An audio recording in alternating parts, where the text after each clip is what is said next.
Good morning mga kaguro. Alright, so today meron akong share sa inyo all about our printer again, which is Epson L120 printer. Okay, so may panibago akong problema na napansin sa ating lumang printer na ito. Isi-solve natin yan soon, kaya isi-share ko sa inyo ito para pag na-encounter nyo ito, pwede nyo i-solve ito by yourself. Alright, so para mapagmasdan ninyo ang problema ay mag-preprint tayo.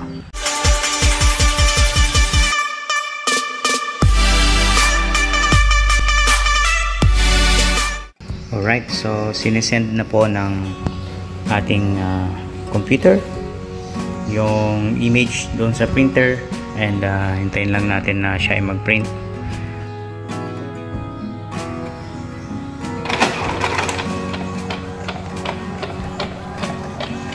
Okay, so yan ay nag-preprint na ngayon. Papansin niyo po.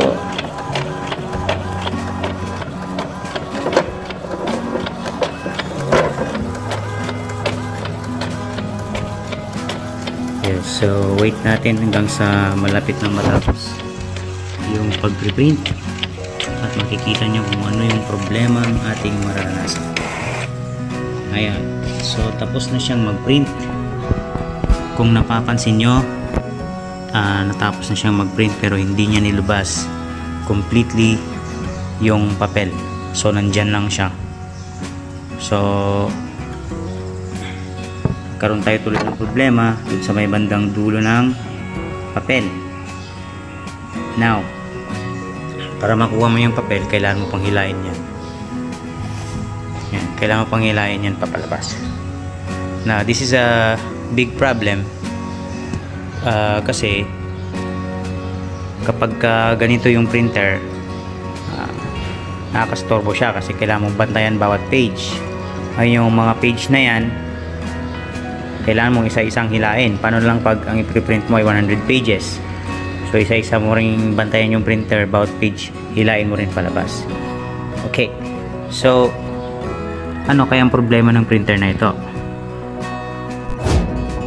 I assure you that the problem is not software based, kundi it's a mechanical problem.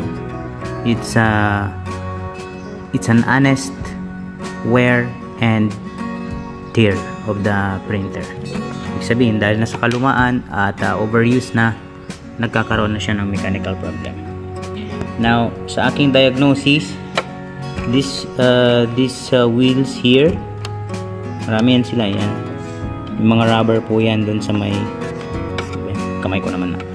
Yung itong mga wheels na yan, yan. May mga rubber po yan. Yan.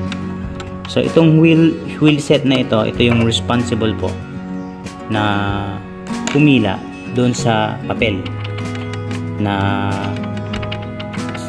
para nang sa ganun kahit konti na lang naiwan doon na papel ay may lalabas pa rin niya. Ito actually ang naghihila sa papel papalabas. Now, itong rubber na yan ay ipinaris yan. Ayan, ipinaris po yan doon sa another wheel doon, another gulong na bakal na may ngipin. Ayan siya. Marami po yan sila. Meron pa doon. Ayan, so meron yan. Meron din yon. Meron din doon. So bawat bakal na gulong, bawat gulong na rubber, meron siyang partner na gulong na bakal doon sa taas na merong ngipin. Now, yan ang partner niya para mahila niya yung papel. Now, sa aking diagnosis, hindi dapat ito iikot ng libre. Dapat saka lang yan iikot kapag umikot itong gulong na ito. But the problem is, nagpe-freewheeling na siya. Ibig sabihin, pag may pumasok po dyan na papel, dudulas lang siya. Now, paano nagkaganon? This whole axle here, itong plastic axle niya, ay nakalagay po dito sa plastic na ito. Dito lang sila nakasalang kumbaga. Ayan o. Ayan, dito sila nakasalang. Ayan, meron doon. Yung lapis ko. Ayan, meron doon. Meron din doon. Meron doon. At meron doon. Yung mga yan ay nagkaroon na ng significant wear and tear. Ayan o. Ayan siya. Ayan. Kaya hindi na po niya maitulak itong axle na ito pataas. Dapat medyo maigpit siya, sa ganon ay kakagat yung itong rubber na gulong at saka yung bakal na gulong together para maipit nila yung papel.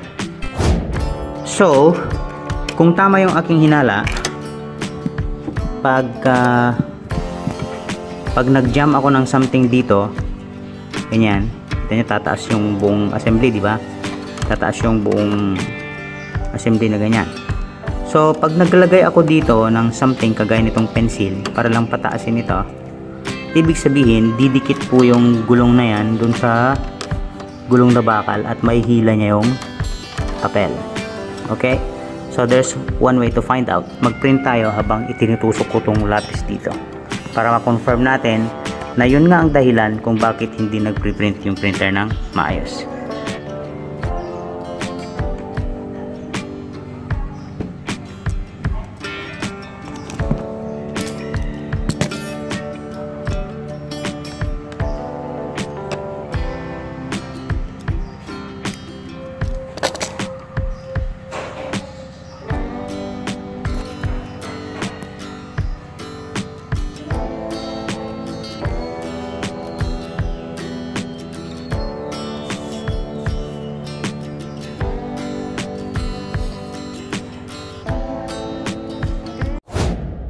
Kasi ano, printer ko pwede mo makikita naruno mo ito ay sarapan na mag-experiment at lang sa mga user kaya nanisubig sa inan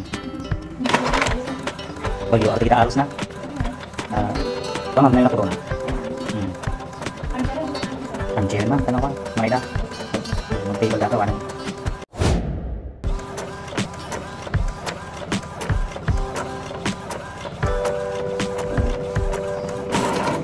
Okay. Alright. Yan. So nakita nyo nilabas na niya yung papel. Totally. Hindi niya iniwan dun sa loob. So yun na nga talagang yung problem niya.